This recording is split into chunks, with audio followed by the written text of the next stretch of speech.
Welcome to Wednesdays with Wayne. I want to go through a few perennials to me that are pretty indestructible, pretty low maintenance, and very reliable for our Northwest Indiana clay.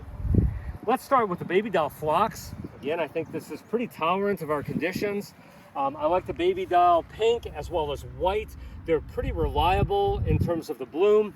The spread is relatively slow. You can see this cluster here of the white, which is kind of spread pretty nicely, but not too aggressively.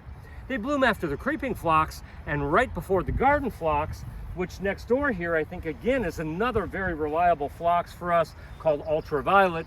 Loving this deep color, a little bit taller in size, and typically it's going to bloom a little bit later. Let's switch over to the oregano, the drops of Jupiter you've heard me talk about. It does get to be a very large plant. We're talking something that's about 2 foot tall, 2 foot wide, probably about 18 inches tall. It will get a flower on it that's very pollinator friendly, and again, just this nice chartreuse foliage to it. Right next to it is Calamintha nepeta, subspecies nepeta. Great fragrance to this plant, an unbelievable pollinator. Once this starts blooming about in July with the white flowers, it will continue to frost. Again, these are very reliable plants, very durable plants. I'm going to switch over to the sedums.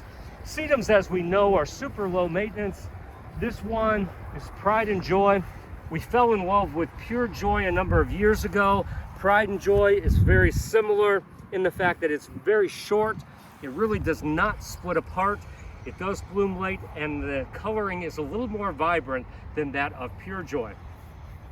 Let me come back to this section on the Veronica. This is going to be a new one for 2023. I'm really starting to fall in love with the Veronicas because they start blooming again about June or July, and they're going to continue through almost the rest of the growing season. This is a newer Veronica that's probably going to be available in 2023 or 2024. It is called Ever After. I like Veronica because it starts blooming about the end of June or 1st of July and will continue throughout the season. So therefore we've got this extended blooming of a couple months for the Veronica. And there's quite a few different ones like Pink Potion, and there's a white as well that we carry. So all of these will start to become like this really rugged, good plant for our landscape. When it comes to other things like nepeta, the catmint is very good and reliable, and the allium we have grown for years. Serendipity is, again, just so tough and rugged. It's tolerant of salt, it's deer resistant. Again, this is kind of intermediate in size, will tolerate our clay. Serendipity along with Millennium, Lavender Bubbles, these are all great choices for super durable perennials. Hibiscus we've been doing for a number of years, and Evening Rose has been one of our favorites, and that again has this darker foliage when it comes out and these big, beautiful tropical looking flowers.